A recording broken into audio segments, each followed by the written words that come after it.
Well, hi again.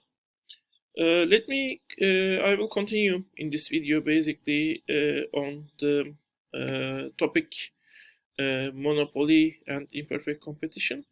This is the second part of that video series. So if you haven't watched the first video, watch the first video. So let me talk about the last case of imperfection. That's the case of the oligopoly. Um, Oligopoly is when you have few companies with each of them having the market power in them um, in a market. Boeing and Airbus is an example that you have actually in that case. This special case called duopoly, when you have just two companies uh, that are more or less dominating the aircraft market. There are some small companies, but you might basically ignore them. Starbucks, is, for example, has an important share. That even if you have some small companies that are on one side of the market, if you have very large companies very dominant, then you officially have a case similar to the oligopoly. Oligopoly is a very complex case, basically, and in that case. Studying that case is difficult. We typically assumed, as you have probably have seen in the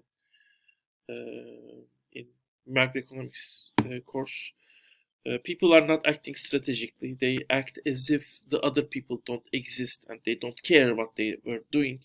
They just look to the overall variables like prices and their individual preferences. So in a way, society doesn't exist, and this is also the reason why Margaret Tischer, who has internalized the philosophy of the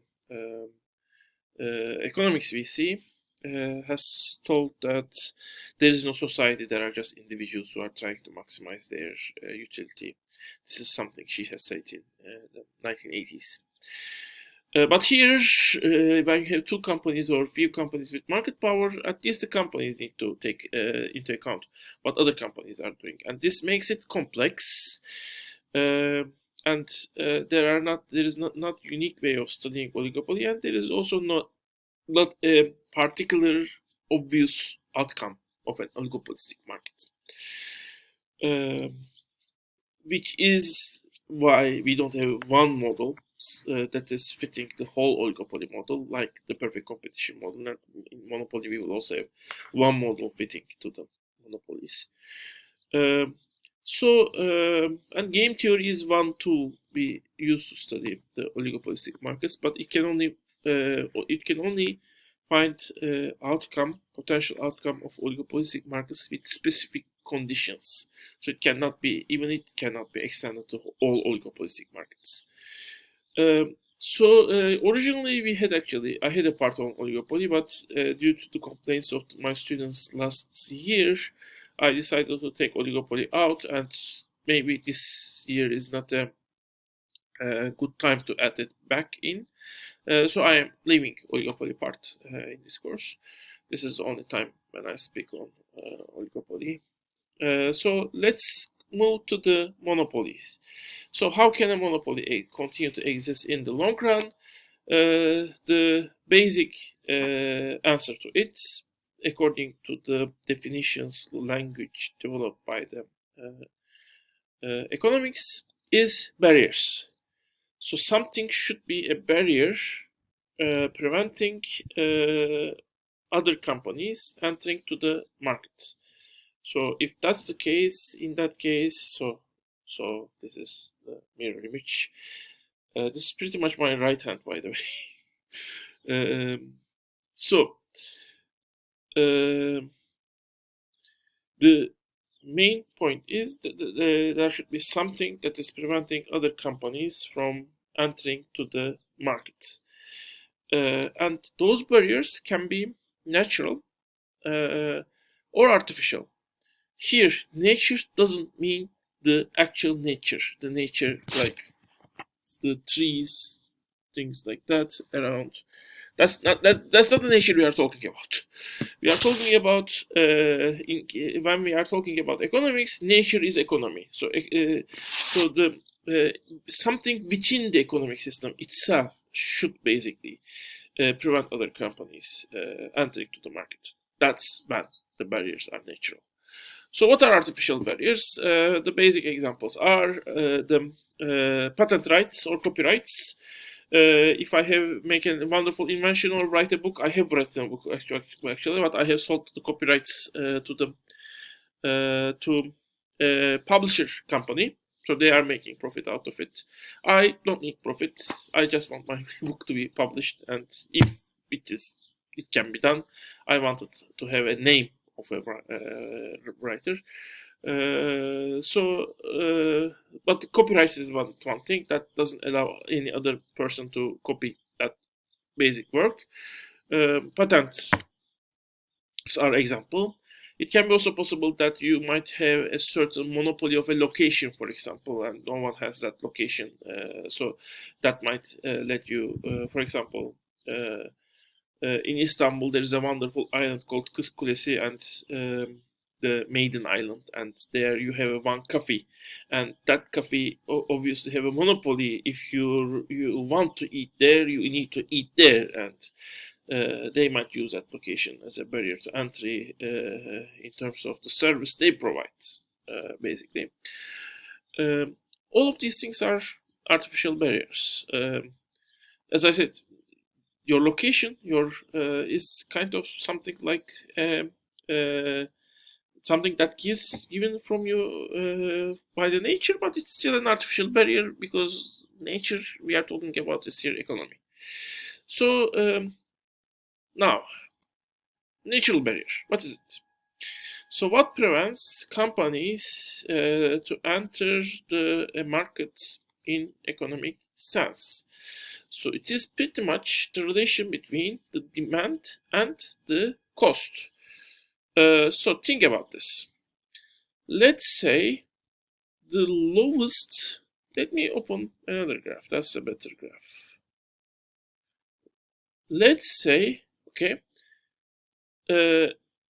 well, our cost curves, which are in neoclassical economics assumed to be the U-shaped cost curves, basically, and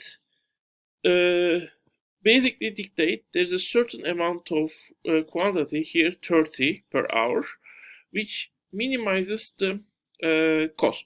Let's say the minimum cost is $4 per hour, which is actually, let's say $3.8, $9 or $8 per $8 per hamburger, basically here. Well, let's say so the company tends to produce at that quantity if it can. So let's say at this the minimum possible cost $3.8. The demand is exactly 30, and we have one company that is producing at this point. So if a new company enters to the market, its cost will be much higher. It will be $7 or $8 maybe. So this company that is making this large production has an advantage. But let's assume the demand is much higher. For example, let's assume demand at 3.8 is 100. In that case, if the company is trying to, it will try to produce all market demand at 3.8. Basically, it needs to, its cost will rise to all the way to 100. And a new company that enters will have all the way up here. Not 100, of course, it's something like 20 probably. But still at $20 per hamburger, a new company that enters to the market will have a much better advantage. Actually, if it produces just 10 hamburgers, its cost will be $5 versus the $20 basically the large company needs to pay. So this type of U-shaped curve give an advantage to the small producers if demand at minimum cost is much higher than the quantity that minimizes the cost. So if the demand is 100, still you might have 3 companies that is dominating the market. If the demand is, for example, let's say 40, well, our company is still producing at 4.3 all products, and a new company that is producing a little bit is still at a disadvantage with the even though we are at the increasing side of the average total cost curve, our monopoly can still survive. We have an artificial barrier still that gives the newcomers a disadvantage. But if the demand is below 30, especially 20, 30, in that case, newcomers are at a large disadvantage. Then you have a very strong artificial barrier. If the demand at 3.8 is 100, then you might have 3 or 4 companies dominating the market. You have an oligopoly. But let's say the demand at $3.8 is 1,000, 3,000.